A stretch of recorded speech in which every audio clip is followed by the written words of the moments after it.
नमस्कार, आप देख रहे हैं आई इंडिया और मैं हूं डॉक्टर पंकज सिंह गौर और हमारे साथ में मौजूद हैं निशांत गुप्ता और प्रियांशु मिश्रा। और आज खास बात करेंगे धौरहरा से समाजवादी पार्टी के प्रत्याशी और पूर्व एमएलसी आनंद भदौरिया जी से। तो आपका पहले तो स्वागत है जी, बहुत बहुत धन्यवाद आपका। मेरा पहला सवाल ये है कि धौरहरा जहां से आप चुनाव लड़ रहे हैं, वहां आपने पिछले एक चुनाव आप वहां लड़ चुके हैं, तो धौरहरा को बड़ी ही कायदे से आप जानते भी होंगे। उस समय आपको कामयाबी नहीं मिली थी, लेकिन मौजूदा माहौल जो 2024 का है उसमें क्या पा रहे हैं, क्या स्थितियां बनती नजर आ रही हैं? देखिए, जहाँ तक सवाल 2014 का है तो 2014 में भी हम लोगों को बहुत अच्छा वोट 2014 के चुनाव में मिला था। 2014 में मुझे 2,32,034 वोट मिला था, 2,34,032 वोट मिला था। बीएसपी को 2,34,682 मत मिला था, मुझसे 650 वोट ज़्यादा। कांग्रेस पार्टी को उस समय 1,70,000 के आसपास वोट मिला था। हाँ, 1.25 लाख से भाजपा जरूर जीती थी, लेकिन वर्तमान में जो उस समय के तत्कालीन केंद्रीय मंत्री थे उनकी जमानत जब्त हुई थी और बीएसपी और समाजवादी पार्टी के उम्मीदवार में केवल 650 वोट का अंतर था। उस समय के समीकरण दूसरे थे। कांग्रेस पार्टी हमारे खिलाफ लड़ रही थी, बीएसपी से भी जो हमारा कोर वोट बैंक कहा जाता है उस जाति से उम्मीदवार थे। 24 और 14 में बहुत बुनियादी अंतर ये है कि उस समय दूसरे समीकरण थे और इस चुनाव में दूसरे समीकरण है।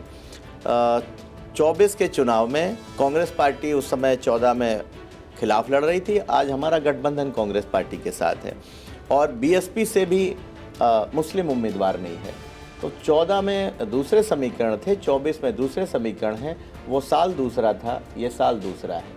लेकिन क्या माना जाए, एक तरफ 2 बार की वहाँ पर जीतती हुई सांसद हैं और पार्टी में बड़े ओहदे पर हैं। जब आप क्षेत्र में जाते होंगे तो कैसा माहौल पाते हैं? रेखा अरुण वर्मा का, चूँकि भारतीय जनता पार्टी के प्रत्याशी हैं। और दूसरा सवाल इसी में और जोड़ देंगे, बसपा ने श्याम किशोर अवस्थी को उतारा हुआ है, तो जब ये तीनों प्रत्याशियों की हम देखते हैं तो इनमें आप अपने आप को कहाँ पाते हैं और रेखा अरुण वर्मा से आप कैसे मुकाबला कर रहे हैं?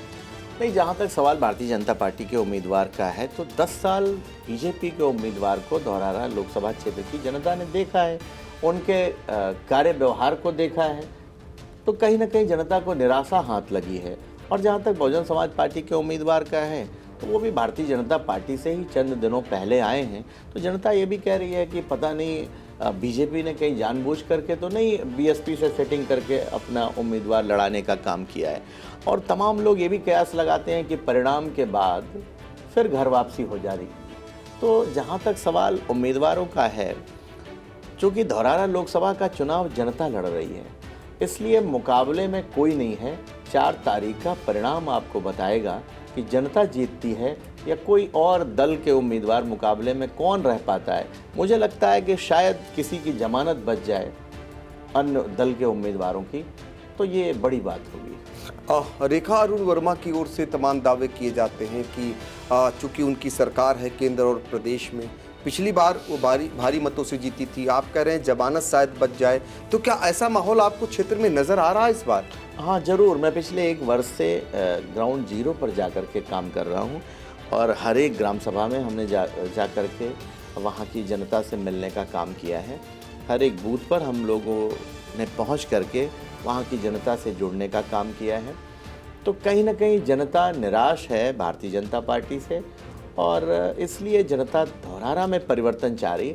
हमें लगता है कि इस बार धौरहरा में बदलाव सुनिश्चित है और जनता की सरकार धौरहरा में बनने जा रही है। जी बिल्कुल, जैसा कि आपने कहा कि आप मथ रहे हैं, आपने बहुत करीब से धौरहरा की जनता को देखा है, तो इसी मथने पर चलते हैं कि आप जब उस क्षेत्र की जनता को मथ रहे हैं, कई सालों से मथ रहे हैं, जैसा जिक्र किया 1 साल से मथ रहे हैं, तो जहाँ पर सांसद जो है मौजूदा रेखा अरुण वर्मा, वो भारतीय जनता पार्टी के राष्ट्रीय उपाध्यक्ष हैं, तो विकास कार्य की बात करें तो विकास कार्य कहाँ छूटा है और आप किन मुद्दों को लेकर जनता के बीच जा रहे हैं? क्योंकि और एक चीज़ आपने कहा था कि वो दौर दूसरा था, ये दौर दूसरा है, तो उस दौर में 2014 से सबसे काबिज हुई, तब से भाजपा अभी भी काबिज है। आपने एक साथ कई सवाल निशान जी पूछ लिए। सवाल अगर एक एक पूछेंगे तो शुरुआत करते हैं। जैसे मथने की बात थी, तो आपने जो मथा, जो आपने क्षेत्र की जनता को मथा है, तो उसमें कहाँ पा रहे हैं कि विकास नहीं हो पाया है और किन मुद्दों पे जा रहे हैं? नहीं, जहाँ तक आपका ये पहला बिंदु है कि विकास को लेकर के, धौरहरा लोकसभा क्षेत्र में माननीय सांसद महोदय के पास बताने के लिए प्रत्येक विधानसभा में, मैं तो ये कहता हूँ, केवल एक काम बता दें जो सांसद महोदय के द्वारा कराया गया हो। 5 काम पूरी लोकसभा में उनके द्वारा कराए गए नहीं। उपलब्धि के नाम पर वही घिसी-पिटी केंद्र सरकार की योजनाएं और उत्तर प्रदेश सरकार की योजनाओं का ढिंढोरा पीटने के अलावा कोई एक उपलब्धि नहीं है पूरे धौरहरा लोकसभा क्षेत्र में। और विकास का तो कोई काम कर भी नहीं पाए। क्षेत्र में भी अवेलेबिलिटी जीरो रही, क्षेत्र की जनता से भी मिलने का काम नहीं किया। तो कहीं ना कहीं हर मोर्चे पर विफल रही है भारतीय जनता पार्टी की उम्मीदवार। दोबारा प्यार दे दिया जनता ने तो वहाँ की। हाँ, ये सच है। 14-19 2 बार उनको मौका मिला है, लेकिन लोकतंत्र में ये जो जनता सर आंखों पर बिठाना जानती है, लाखों मतों से जिताना जानती है, वही जनता अगर सांसद जनता को भूल जाए तो फिर जमानत जब्त कराना भी जानती है। जी, अहम सवाल आपसे आनंद जी करना चाहेंगे कि 2012 का विधानसभा चुनाव हम अगर देखें तो आपकी पूर्ण बहुमत की सरकार बनी, अखिलेश यादव जी मुख्यमंत्री बने, और ठीक 2 साल बाद जब चुनाव हुए 2014 लोकसभा के, तो परिणाम बिल्कुल उलट आए।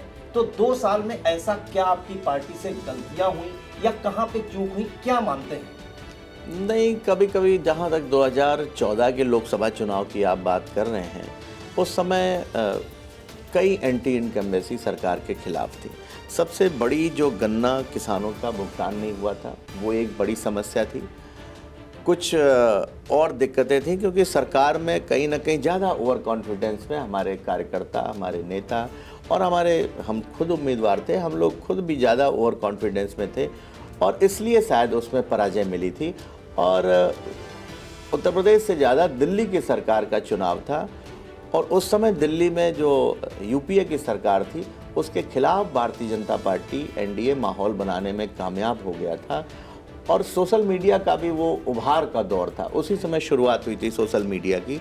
सोशल मीडिया को हथियार बना करके जनता के बीच में कांग्रेस सरकार को, माननीय डॉक्टर मनमोहन सिंह जी की सरकार को बदनाम करने का काम तत्कालीन जो एनडीए था उसने किया था। और कहीं ना कहीं उस झांसे में हम कहेंगे, और नई पीढ़ी कहीं ना कहीं उसमें हमारे उस झांसे में आ गई और वो ऐसा लगा लोगों को कि नहीं, कांग्रेस ने बहुत भ्रष्टाचार कर दिया है, ये विफल सरकार है, इनको हटाना चाहिए। और नरेंद्र मोदी, एक भारत के माननीय प्रधानमंत्री जी नरेंद्र मोदी जी उस समय एक रॉबिन हुड जैसी छवि लेकर के आए और 14 में जनता ने उनको बहुत प्यार लुटाया, एक समर्थन देने का काम किया। तो 14 में उनकी सरकार बन गई। और जहाँ तक सवाल फिर 19 का आपने जो देखा, 19 में भी समाजवादी पार्टी और बीएसपी का गठबंधन हुआ। उस गठबंधन को भी उतनी सफलता नहीं मिल पाई क्योंकि जो मैं समझता हूँ कि जो स्वाभाविक गठबंधन है वो दिल्ली वाले चुनाव में कांग्रेस के साथ स्वाभाविक गठबंधन है और लखनऊ वाले चुनाव में बीएसपी के साथ स्वाभाविक गठबंधन है। लेकिन उस समय उल्टा गठबंधन हो गया। हम लोगों ने 17 में कांग्रेस के साथ हम चले गए विधानसभा के चुनाव में और 19 में बीएसपी के साथ चले गए लोकसभा चुनाव में। इस बार स्वाभाविक गठबंधन बना है जिसकी लहर पूरे देश में दिख रही है। खासकर उत्तर प्रदेश में 3 चरणों के वोट पड़े, उनमें एक तरफा इंडिया गठबंधन की लहर है। और जैसे जैसे ये चरण आगे बढ़ेंगे मुझे लगता है बीजेपी के खिलाफ और हवा बनने का काम होगा। इसी से जुड़ा एक और अहम सवाल जानना चाहेंगे।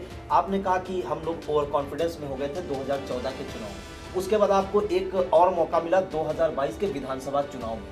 वहां भी समाजवादी पार्टी सरकार बनाने में कामयाब नहीं हो पाई और 150 से भी कम सीटों पर सिमट गई। हालांकि वोट प्रतिशत बढ़ा, लेकिन सरकार बनाने में क्यों कामयाब नहीं हो पाई? क्या मतदाताओं में नाराजगी थी या वोटर आपके घर तक, अपने बूथ तक ही नहीं पहुंचे? क्या अहम जो चूक रही, क्या मानते हैं? हालांकि इस समय चुनाव लोकसभा का है, उस पर हम लोग चर्चा करते तो ज़्यादा अच्छा रहता, लेकिन 2022 का जहां तक चुनाव का आपने जिक्र किया, 22 के चुनाव में भी कई मूलभूत गलतियां हम लोगों से भी हुई और भारतीय जनता पार्टी का चुनाव तो पूरी सरकारी मशीनरी लड़ रही थी। वोटर लिस्ट में बड़े पैमाने पर गड़बड़ी की गई थी, जिसकी वजह से जो हमारा मूल वोटर है उसके वोट काटे गए और वो वोट नहीं पड़ पाए। फिर थोड़ा चुनाव के टिकट जो घोषित होने में, उनमें भी लास्ट टाइम पर हम लोगों ने घोषित किया। कहीं कहीं हमारे जो उम्मीदवार थे उन्होंने भी कम मेहनत की और बीजेपी ने बहुत साजिश के तहत चुनाव को कोविड की आड़ लेकर के 1 महीने पोस्टपोन कर दिया, समय कम रह गया और संसाधन सीमित हो गए।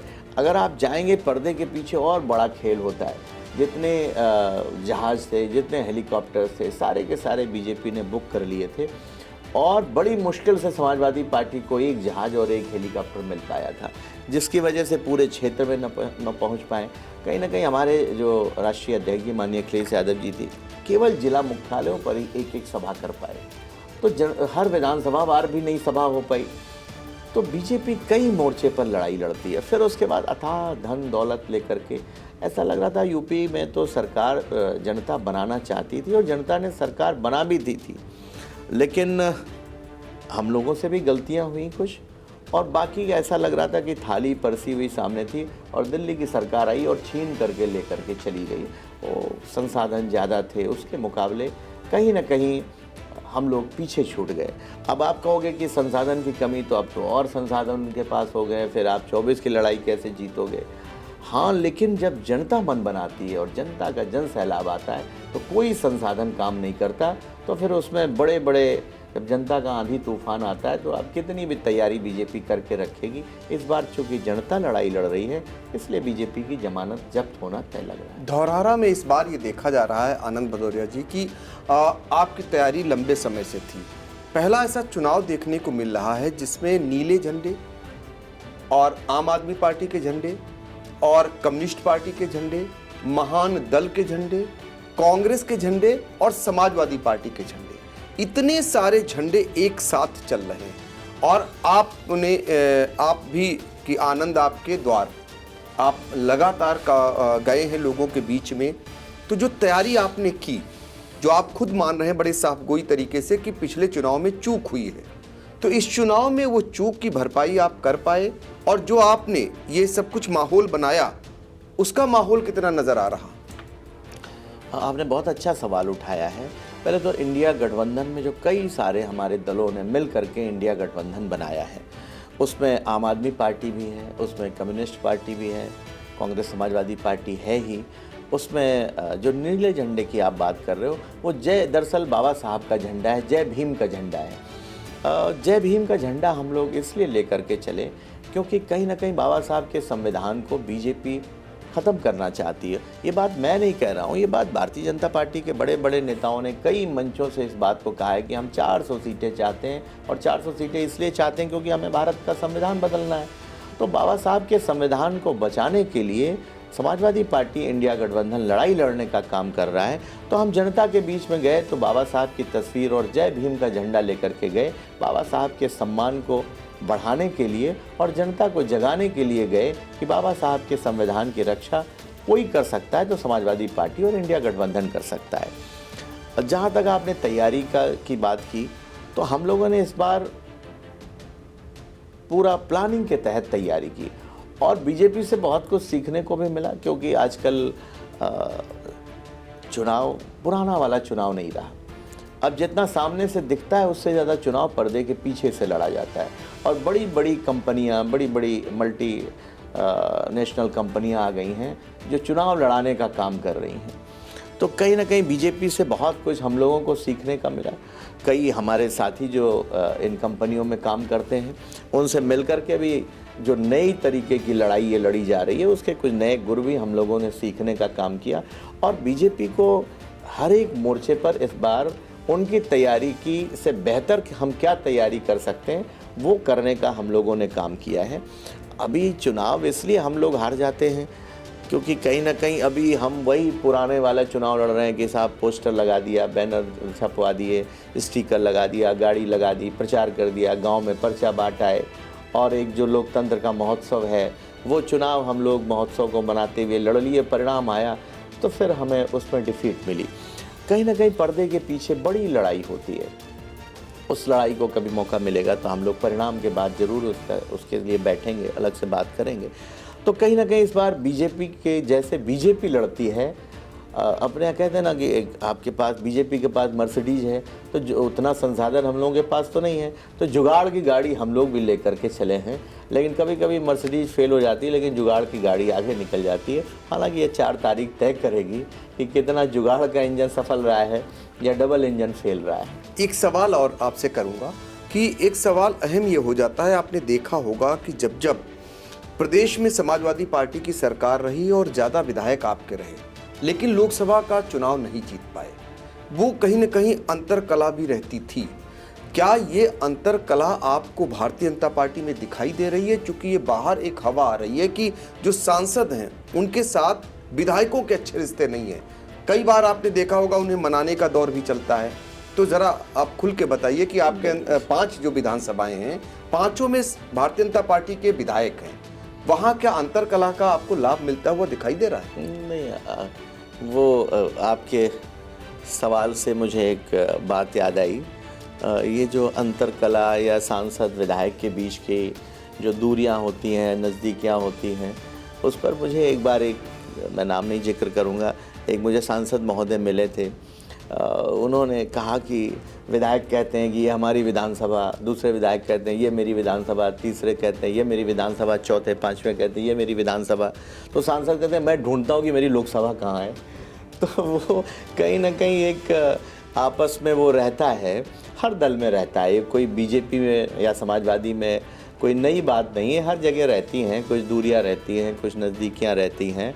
तो जहाँ तक सवाल है, मुझे लगता है बीजेपी तो एकजुट होकर के चुनाव लड़ रही है। उनके 5 जो विधायक हैं, जो उनका संगठन है, वो पूरी ताकत के साथ चुनाव मैदान में एक तरफ है, और दूसरी तरफ समाजवादी पार्टी, उसके कार्यकर्ता पीछे हैं, जनता अग्रिम मोर्चे पे है। तो ये लड़ाई भारतीय जनता पार्टी वर्सेज धौरहरा की जनता के बीच में हो रहा है। हमें भरोसा है जनता जीतेगी। एक आखिरी सवाल मैं और पूछ लूँ, फिर आप लोग पूछिएगा।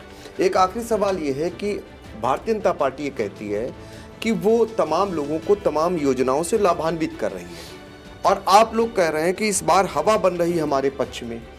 तो वो कौन सा वर्ग है, वो कौन सा वोटर्स है जो बीजेपी से नाराज है या आपसे जुड़ना चाह रहा है? आप तो इतना मथे होंगे, तो वो भी ज़रा बता दीजिए कौन सा आप वोट पा रहे हैं। नहीं, आपने अच्छा सवाल उठाया है। आपने कहा कि योजनाएं वही गिनी चुनी 2-3 हैं भाई। शौचालय गिनाते हैं, आवास बताते हैं, राशन बताते हैं, और सम्मान निधि बताते हैं, और यही 3-4 योजनाएं, या फिर सिलेंडर बताते हैं। हर मोर्चे पर फेल हुए हैं। सिलेंडर, बड़े लोगों के सिलेंडर इकट्ठा करके और छोटे लोगों में बांटने का काम कर दिया। उसके बाद सम्मान निधि भी किसी को मिली, किसी को नहीं मिली, और वो भी एक बहुत छोटी रकम जिसको हम कह सकते हैं। उसके बाद आवास भी, जिसको प्रधान जी ने चाहा उसका आवास बना, किसी के 2-2 आवास बन गए, किसी गरीब का बिल्कुल आवास नहीं बना। शौचालय की यह हालत है नहीं कि कोई उसमें टॉयलेट जा सके। और तो यही 3-4 ऐसी उपलब्धियां हैं जिसको लेकर के बार बार हर चुनाव में वही लाभार्थी वर्ग इस बार सच में जाग गया है। उसे लगा कि हमें कहीं ना कहीं 5 किलो राशन दे करके उससे ज़्यादा हमारा शोषण हो रहा है, उससे ज़्यादा महंगाई बढ़ रही है। ये 10 साल जीएसटी नोटबंदी लागू होने के बाद आज हमारी जेब में पैसा नहीं रह गया। हमारी ना तो जेब में पैसा रह गया किसी किसान के या आम आदमी के। और मज़ेदार बात है कि उस महंगाई से केवल वो आम वर्ग नहीं परेशान है, किसान नहीं परेशान है, मध्यम वर्ग नहीं परेशान, हम आप सब परेशान हैं उससे। ना आज आपकी जेब में पैसा है, ना हमारी जेब में पैसा है, ना घर में पैसा है। जो हमारी माताएं बहनें अपने कपड़े में लपेट करके साड़ी के पल्लू में जो पैसे रखे रहती थी, वक्त ज़रूरत घर में काम आता था, आज वहाँ भी पैसा नहीं, किसी संदूक बक्से में पैसा नहीं बचा। और हद तो तब हो गई जब बैंक के खाते में भी पैसा नहीं बचा। पैसा गया कहाँ? सारा लूट करके गरीबों किसानों की कमाई को, आम आदमी की कमाई को।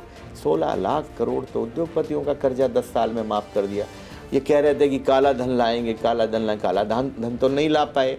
लोगों ने कहा कि नीरव मोदी, विजय माल्या आपकी सरकार में हज़ारों करोड़ लेके भाग गए, उन्हीं को ले आओ। आपने उनको बड़ी आसानी से जाने दिया। तो जनता वाकई में लाभार्थी वर्ग जिसको आप कहते हो, वो लाभार्थी वर्ग वाकई में अब जाग गया है कि ये हमें लेविन चूस दे करके हमें बहका करके हमारा बड़ा शोषण हुआ है। तात्कालिक लाभ दिखा करके कहीं ना कहीं जो दूरगामी हमें हानि पहुंचाई गई है।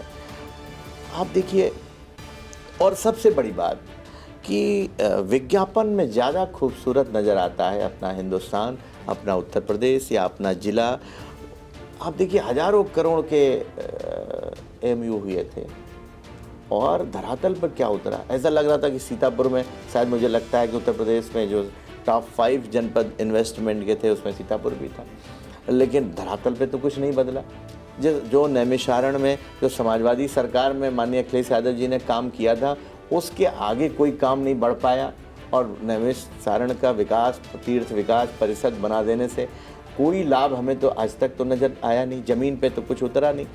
तो बीजेपी दरअसल यही करना चाहती है कि केवल दिखावा कर रही है, केवल रंगाई पुताई करके किसी बिल्डिंग पर अपना लेबल चिपका करके गंदगी को वर्क लगा करके दिखाना चाहती है। हकीकत में कुछ नहीं करना करके दिखाया है। जनता अब इनकी असलियत को जान गई है, कहीं ना कहीं जागरूक हो गई। उसे लगा ना कि 10 साल में तो हमारे साथ धोखा हुआ है। और स्वास्थ्य के मुद्दे पर इस बात को मैं इसलिए बार बार कहता हूँ। एक बार रात के 2 बजे मुझे जिला अस्पताल जाने का मौका मिला किसी मरीज को एडमिट कराने के लिए। मैंने देखा टेबल पर वही 4-5 दवाइयाँ रखी हुई थी। डॉक्टर तो थे नहीं, सब फार्मासिस्ट 3-4 बैठे हुए थे। और जो कोई किसी भी बीमारी का पेशेंट आता था उसको उसी में से 2-3 गोली दे दी जाती थी। हमारे पूर्व मंत्री रामेद भारती जी, उनके गले में इन्फेक्शन हुआ और वो डिस्ट्रिक्ट हॉस्पिटल गए, तो उनको गले में इन्फेक्शन के लिए उनको पैरासीटामॉल दी गई। तो हर मर्ज की दवाई पैरासीटामॉल है। तो जिला अस्पतालों में और इतनी दुर्दशा है कि आम आदमी को बिना सिफारिश के एडमिट नहीं हो सकता, जांच तो संभव ही नहीं है। प्राइवेट में कहाँ आम आदमी इलाज कराए। और जो सबसे बड़ा ये प्रचार करते हैं स्वास्थ्य का, वो कौन सा इनका है जिसमें स्वास्थ्य बीमा क्या करते हैं, आयुष्मान कार्ड। आयुष्मान कार्ड का जो सबसे बड़ा प्रचार करते हैं, दरअसल वो देश का सबसे बड़ा घोटाला है। आप पता कर लीजिए, प्राइवेट हॉस्पिटल में मरीज जाता है और उसे 100 रुपए की दवाई अगर कोई इंजेक्शन लगना होता है तो उसे 10,000 का इंजेक्शन का बिल बनाया जाता है। लाखों उसमें बिल बना करके प्राइवेट हॉस्पिटल एक बड़ा घोटाला करने का काम कर रहे हैं। तो आयुष्मान योजना के नाम पर अगर जांच होगी तो बड़ा घोटाला सामने आएगा। मरीजों को बहुत छोटी मोटी बीमारी में भी उनका लाखों रुपए बिल वसूला जा रहा है। वो किसकी जेब में जा रहा है? कहीं ना कहीं उसमें सरकार की भी मिली भगत है, प्राइवेट हॉस्पिटल्स की भी मिली भगत है, और आम आदमी का इलाज तब भी नहीं हो पा रहा है। तो इसलिए हम आपसे कहना चाहते हैं, सरकार हर एक मोर्चे पर, आज क्यों नहीं कोई बात हो रही है? बीजेपी का कोई किसी का, आप इतनी सभाएं कवर करते होंगे, माननीय प्रधानमंत्री जी का भी आपने सभा कवर की, उनके मुख्यमंत्री, पूर्व मुख्यमंत्री, वर्तमान उप मुख्यमंत्रियों की भी आप बात, या उत्तराखंड के मुख्यमंत्री आए, हमारे धौरहरा लोकसभा क्षेत्र में आए, आपने सबकी सभाएं कवर की। क्या भाषण आपको सुनने को मिला? मंदिर, मस्जिद आपको सुनने को मिला होगा, हिंदुत्व सुनने को मिला होगा, मुस्लिम पे टिप्पणी सुनने को मिली होगी। क्या किसी ने रोजगार की बात की? क्या किसी ने हॉस्पिटल की बात की? क्या किसी ने किसान की बात की? क्या किसी ने गन्ने की कीमत 7 साल में केवल 20 रुपये बढ़ी है, क्या किसी ने इस पर चर्चा की? आज कोई मुद्दा उनके पास नहीं है। जनता के बीच में कोई रोड मैप भी नहीं प्रस्तुत कर पा रहे हैं। ये भी नहीं कह रहे कि हमने 10 साल में ये किया। वही किसी पिटी योजना है, आप देख रहे हैं, वही कॉमन भाषण जो 14 में बीजेपी ने किया, जो 17 में किया, जो 19 में किया, वही 22 में किया, वही 24 में कर रहे हैं। चलिए वही बात करते हैं, जो योजनाओं की आपने बात कहा कि उनकी जो योजना थी वो 11 चूज थी। आप किन योजनाओं को लेकर जो है जनता के बीच जा रहे हैं, और आप जब सांसद बनेंगे तो क्या प्राथमिकता रहेगी सरकार? कांग्रेस पार्टी ने भी काम करके दिखाया है 10 साल की। हम अगर हाल फिलहाल जो सरकार रही है हम उसकी बात कर रहे हैं। 2014 से पहले मनमोहन जी की 2 टर्म की जो सरकार रही, उसमें बड़े ऐतिहासिक फैसले हुए और काम करके दिखाया कांग्रेस की सरकार ने। 12 से 17 की सरकार में समाजवादियों ने भी काम करके दिखाया। दिल्ली में आम आदमी पार्टी ने भी आम आदमी के लिए काम करके दिखाया। तो ये काम करने वाले लोगों का गठबंधन है और इसलिए इंडिया गठबंधन का जो घोषणा पत्र है उसमें हमने कहा है कि हम जैसे 2009 में किसान का पूरा हर तरह का कर्जा माफ़ किए थे, वैसे 24 में भी सरकार बनती ही किसान आयोग का गठन करेंगे और किसान आयोग के गठन की सिफारिश पर किसान का संपूर्ण कर्जा माफ़ करेंगे। और ये केवल एक बार नहीं होगा, पूरा कर्जा माफ़ हो गया, फिर किसान को ज़रूरत थी फिर उसने कर्जा ले लिया और उसके बाद फिर अगर आयोग सिफारिश करेगा तो फिर पुनः कर्जा माफ़ करेंगे। अगर 5 साल में 5 बार भी आयोग सिफारिश करता है, 5 बार भी कर्जा माफ़ करने की ज़रूरत महसूस होती है तो 5 बार भी कर्जा माफ़ करेंगे। नौजवानों को 30 लाख सरकारी नौकरी तत्काल इसी दिसंबर माह तक देने का काम करेंगे और उसके बाद जो उच्च शिक्षा प्राप्त नौजवान हैं उन्हें अप्रेंटिस के लिए 1 लाख रुपए देने का काम करेंगे। माताओं बहनों को महालक्ष्मी योजना के तहत गरीब परिवार की एक महिला को साल में 1 लाख रुपए देने का काम करेंगे। ये बहुत क्रांतिकारी योजना है। आप मनरेगा की मजदूरी, हाँ जी बात बताएं, मनरेगा की मजदूरी 400 से 450 रुपये करने का काम करेंगे। जो हमारे माननीय अखिलेश यादव जी ने एक और योजना जिसके बारे में उन्होंने कहा कि हम डाटा भी फ्री देंगे और आटा भी फ्री देंगे, तो ये कुछ योजनाएं जहाँ तक मुझे लगता है आप पूछना चाह रहे हो कि आप क्या करना चाहते हो, तो मैंने जनता के बीच में खुद भी मैंने कुछ वादा किया है, जिसमें सबसे पहला है जो सबसे बड़ी समस्या है आवारा पशुओं की पूरे क्षेत्र में, उत्तर प्रदेश में और ख़ासकर हमारे क्षेत्र में, क्योंकि हमारा जो लोकसभा क्षेत्र है वो 2 जिलों का मिला करके क्षेत्र बनता है और दोनों जिलों के जिला मुख्यालय नहीं आते और केवल 1 नगर पालिका और 2 टाउन एरिया आती हैं, तो ज़्यादातर ग्रामीण इलाका है। तो ग्रामीण इलाके को देखते भी हम कह सकते हैं कि आवारा पशुओं की बड़ी समस्या है किसानों को, तो उसको लेकर के मैंने कहा कि सदन में अगर जनता ने भेजा तो पहली बार बोलने का मौका मिलेगा, तो यही आवारा पशुओं की समस्या को उठाने का काम करेंगे और जब तक कोई अस्थायी हल नहीं निकल जाता है तब तक दिल्ली की सरकार को चैन से नहीं बैठने देंगे। ये मैंने जनता से वादा किया है। और दूसरी सबसे बड़ी समस्या है आम आदमी को आज थाने और तहसील में न्याय नहीं मिल पा रहा है। थाने तहसील में पूरे उत्तर प्रदेश में ही भ्रष्टाचार व्याप्त है, हमारा क्षेत्र भी उससे अछूता नहीं है। तो आम आदमी को न्याय कैसे मिल पाए, एक सांसद की उसमें भूमिका क्या हो सकती है कि बिना रिश्वत दिए आम आदमी अगर थाने तहसील में जाए तो उसको न्याय मिले, उसमें एक सांसद की क्या भूमिका हो सकती है।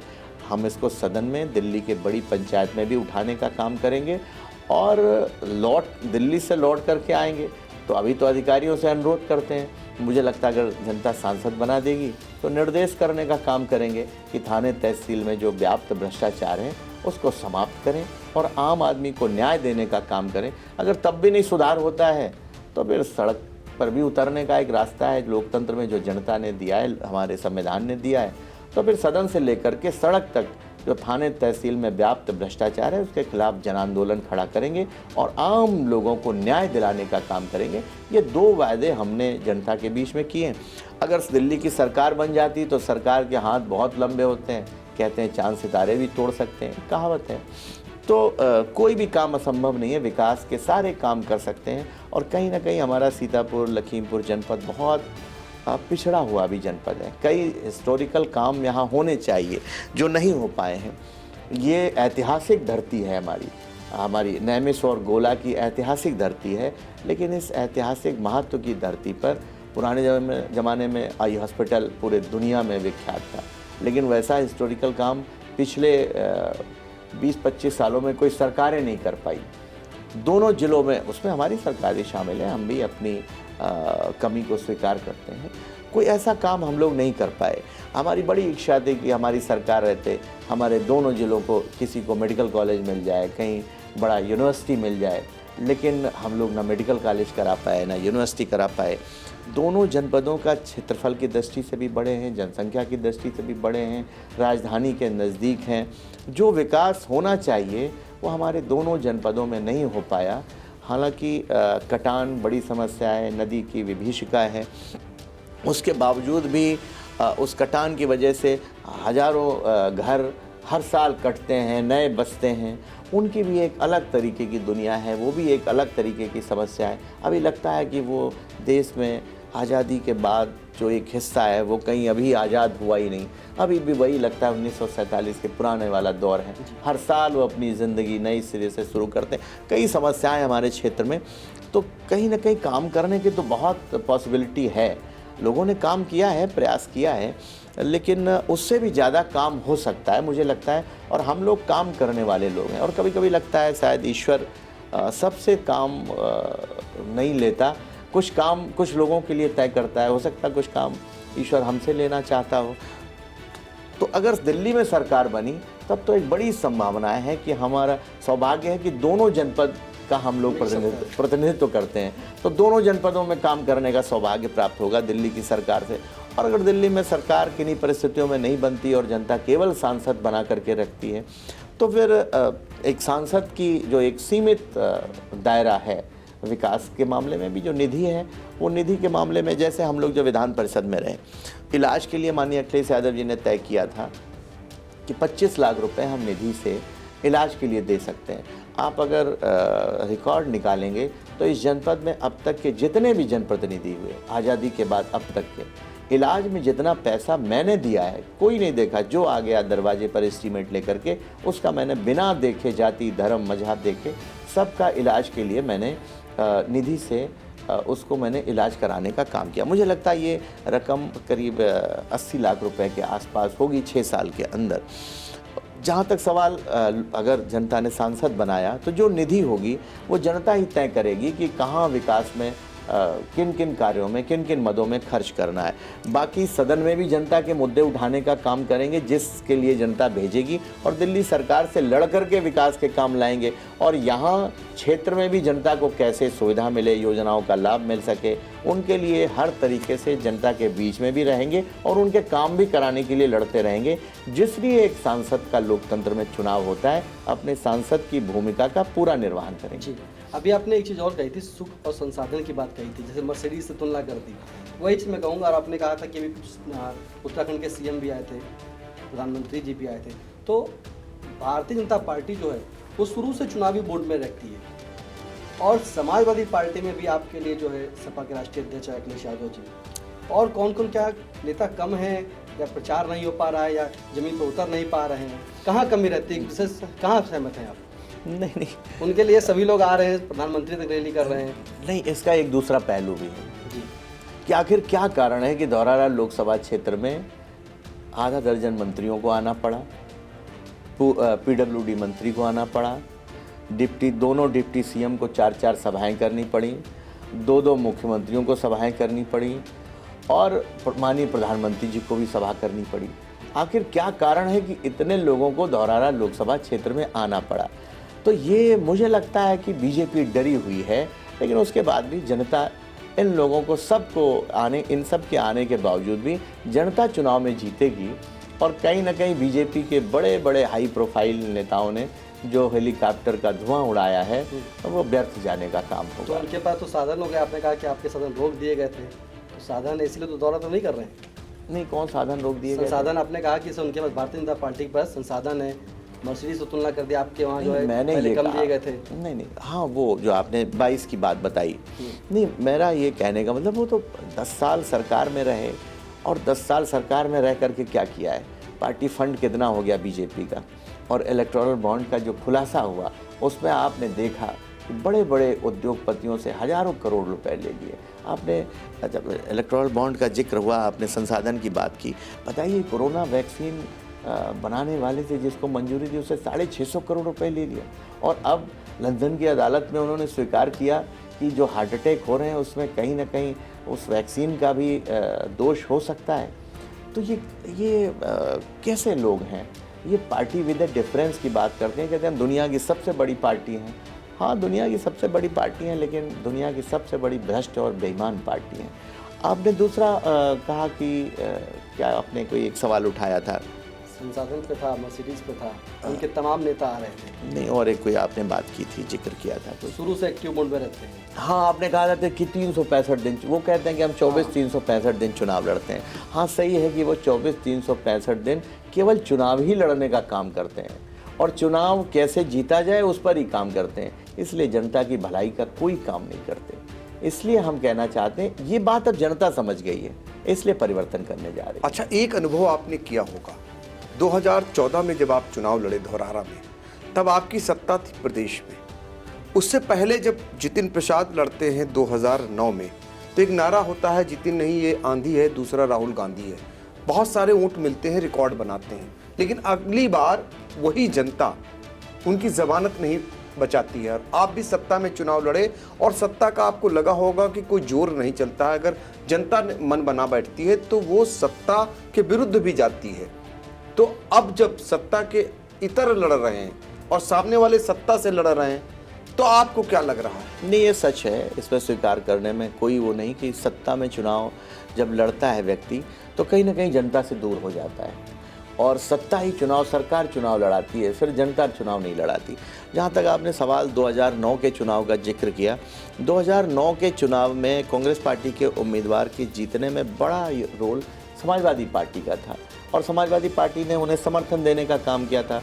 लास्ट मोमेंट में पार्टी से माननीय ओम प्रकाश गुप्ता जी चुनाव के मैदान में आए थे अंतिम दिनों में, और इसलिए, लेकिन तब तक समाजवादी पार्टी का कार्यकर्ता कांग्रेस पार्टी के नेता के साथ लग गया था और एक वो बड़ा फैक्टर था और दूसरा फैक्टर था कर्जा माफ़ी का।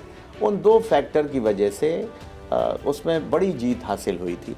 लेकिन 14 के चुनाव में फिर समाजवादी पार्टी से हम लोग उम्मीदवार हो गए, समाजवादी पार्टी अलग हो गई और सत्ता रहते जनता ने छोड़ दिया, इसलिए उनकी जमानत जब्त हो गई, चौथे नंबर पर ढकेल दिया। जी। एक अहम सवाल पूछना चाहेंगे, जहाँ के आप मूल निवासी हैं, महोली विधानसभा आती है और धौरहरा लोकसभा आती है और जहाँ से आप चुनाव लड़ रहे हैं, एक बर्निंग मुद्दा है जो हर चुनाव में ही गरमाता है, महोली की चीनी मिल का। आपने अपनी प्राथमिकताओं में बताया, आवारा गोवंश का बताया और जो थाने और तहसील में जो फरियादियों को न्याय दिलाने की बात कही। कहीं ना कहीं ये मुद्दा क्यों छूट जाता है बार बार और क्यों अमली जामा नहीं पहन पाता, जबकि सभी सरकारें आके दावा करती हैं कि महोली चीनी मिल को चालू कराने का प्रयास किया जाए। इसी में मैं भी सवाल जोड़ दूं कि महोली चीनी मिल को लेकर भारतीय जनता पार्टी ने इस मुद्दे को जोर शोर से उठाया। अब भारतीय जनता पार्टी कहती है ये मामला कोर्ट में चला गया है, तो पहले वो मामला उठाती है जब विपक्ष में रहती है, अब जब सत्ता पक्ष में है तो उस मामले को कोर्ट में बताकर उससे किनारा कसती है। तो आप इस मामले को कहां तक ले जाएंगे? महोली चूँकि हमारा गृह क्षेत्र है, हमारी अपनी विधानसभा है और हमारा गांव उससे 8 किलोमीटर की दूरी पर है, तो स्वाभाविक एक लगाव है महोली से। हम लोगों ने इसको कभी मुद्दा नहीं बनाया, लेकिन चूँकि इमोशन से जुड़ा हुआ महोली चीनी मिल, हम लोगों की भी अपनी चीनी मिल महोली हुआ करती थी, तो उसको लेकर के हम लोगों ने प्रयास बहुत सारे किए 12 से 17 की सरकार में। और उसमें ये हुआ कि कोई नया आदमी सरकार लगा दे, पहले तो इस पे विचार हुआ कि नई फैक्ट्री सरकार लगा दे, उसके लिए ज़मीन वगैरह तलाशने की शुरुआत हुई। फिर ये हुआ कि इसी फैक्ट्री को कोई प्राइवेट कंपनी आकर के हायर कर ले और इसी फैक्ट्री को पुनर्जीवित की जाए। कहीं ना कहीं एक कोर्ट का तो मामला है, एक विवाद है, उसको लेकर के हम लोगों ने बहुत प्रयास किया, लेकिन इस मुद्दे को हम लोग मूर्त रूप नहीं दे पाए। कुछ समय देशकाल परिस्थितियां ऐसी थीं, मुझे लगता है नीति को शायद यही मंजूर था कि महोली की चीनी मिल न चल पाए। भारतीय जनता पार्टी की सरकार आ गई और उन्होंने भी वादा किया, लेकिन तब भी नहीं चल पाई, नहीं हो पाया। कोर्ट का मामला या नई फैक्ट्री तो इस सरकार में कोई लगी भी नहीं, कोई शुगर फैक्ट्री पुरानी पुनर्जीवित जरूर हुई है, या गोरखपुर में शायद एक फैक्ट्री लगी है और पुरानी यहाँ पश्चिम में एक फैक्ट्री तो समाजवादी पार्टी रमाला वो पुनर्जीवित की गई है, बाकी कोई और फैक्ट्री नहीं लगा पाए। लेकिन महोली का टेक्निकली कुछ इशू ज़रूर फंसा हुआ है, जिसकी वजह से वो फैक्ट्री का काम रुक जाया करता है। हम लोग ज़रूर प्रयास करेंगे, अगर दिल्ली जाने का मौका मिला और दिल्ली में सरकार बनी तो प्रयास करेंगे महोली या उसके आसपास ज़रूर फैक्ट्री का ये जो सपना है अभी कोई बड़ी बात कोई वादा कर दें तो वो अच्छा नहीं लगेगा। लेकिन मैं दूसरे तरफ वादे के अलावा मैं ये कहना चाहता हूँ, क्योंकि हम लोगों के इमोशन से जुड़ा हुआ वो मामला है, तो मोहाली की फैक्ट्री चले ऐसी मेरी दिली इच्छा है। और उसके लिए हम लोग क्या प्रयास कर सकते हैं आने वाले समय में, वो ज़रूर प्रयास करेंगे और अपना सर्वोत्तम देने का प्रयास करेंगे कि और हमें बड़ी खुशी होगी कि हमारे प्रयासों से अगर मोहाली की शुगर फैक्ट्री चल पाए या उसके आसपास कहीं बन जाए, अगर वहाँ कोई टेक्निकली दिक्कत है तो हम लोग उस पर प्रयास जरूर करेंगे। आनंद जी, आई इंडिया टीम की ओर से एक आखिरी सवाल आपसे है। आप देख रहे होंगे 3 चरणों में जो मतदान का प्रतिशत है वो कम हो रहा है, और सीतापुर धौरहरा इसलिए चुनौती है, जो पिछले रिकॉर्ड हम देख रहे हैं वो 60% भी वोट नहीं हुआ है, चाहे आप 14 में जाएं या 19 में जाएं।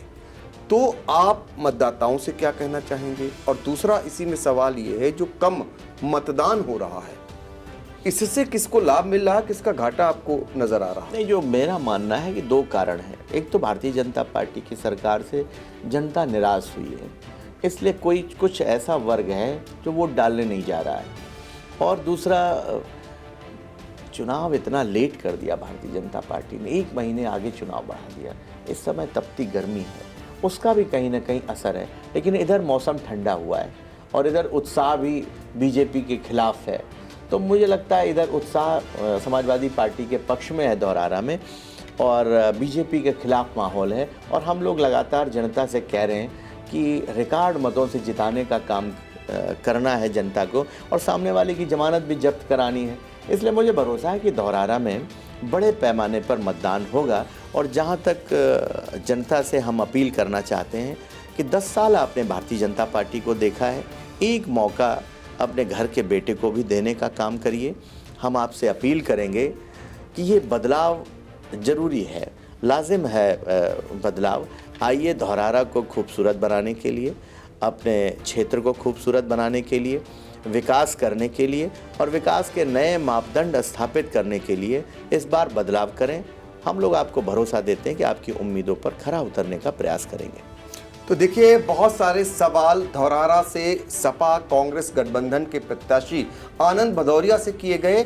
सबसे खास बात ये रही कि आपने बड़े ही साफगोई तरीके से स्वीकार किया कि 2014, 2019 और 2022 में उनसे कुछ त्रुटियां हुई हैं, उसका उन्होंने सुधार किया है। और बड़ी उम्मीद है उनको इस बार कि भारतीय जनता पार्टी के विरोध में जो वोट है वो गठबंधन को जा रहा है, और धौरहरा में वो इस बार कमाल करने वाले हैं। वो ये भी कहते हैं कि चूंकि एक चुनाव उन्होंने सत्ता में रहते हुए 2014 का लड़ा है, तो उसमें उन्हें सत्ता विरोधी लहर का सामना करना पड़ा है, वही माहौल उनको 2024 में नजर आ रहा है। ये बड़ी बात है कि उन्होंने ये भी स्वीकार किया कि वो अपनी बात कहने में कहीं ना कहीं नाकाम रहे, और भारतीय जनता पार्टी ने जो अपना रणनीति बनाई थी उसमें वो सफल रही। लेकिन अब वही रणनीति जनता उनके लिए कर रही है, और जनता के बलबूते वो ये चुनाव जीतेंगे और सामने वाले की जमानत जब्त कराएंगे।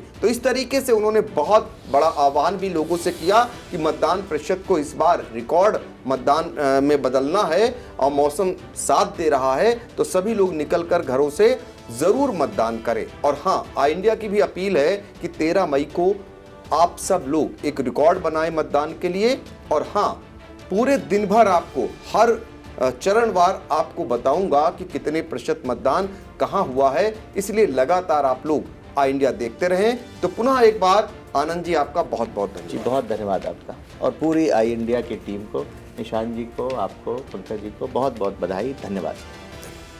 हम भारत के नागरिक लोकतंत्र में अपनी पूर्ण आस्था रखते हुए यह शपथ लेते हैं कि हम अपने देश की लोकतांत्रिक परंपराओं की मर्यादा को बनाए रखेंगे तथा स्वतंत्र, निष्पक्ष एवं शांतिपूर्ण निर्वाचन की गरिमा को अक्षुण्ण रखते हुए निर्भीक होकर धर्म, वर्ग, जाति, समुदाय, भाषा अथवा अन्य किसी भी प्रलोभन से प्रभावित हुए बिना सभी निर्वाचनों में अपने मताधिकार का प्रयोग करेंगे।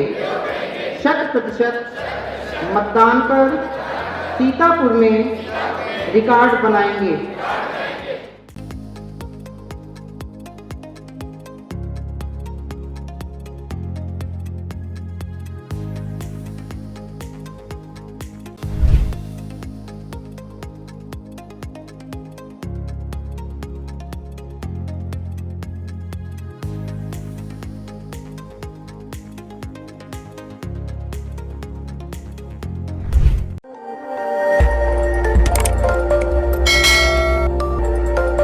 खबर आपकी, नजर हमारी।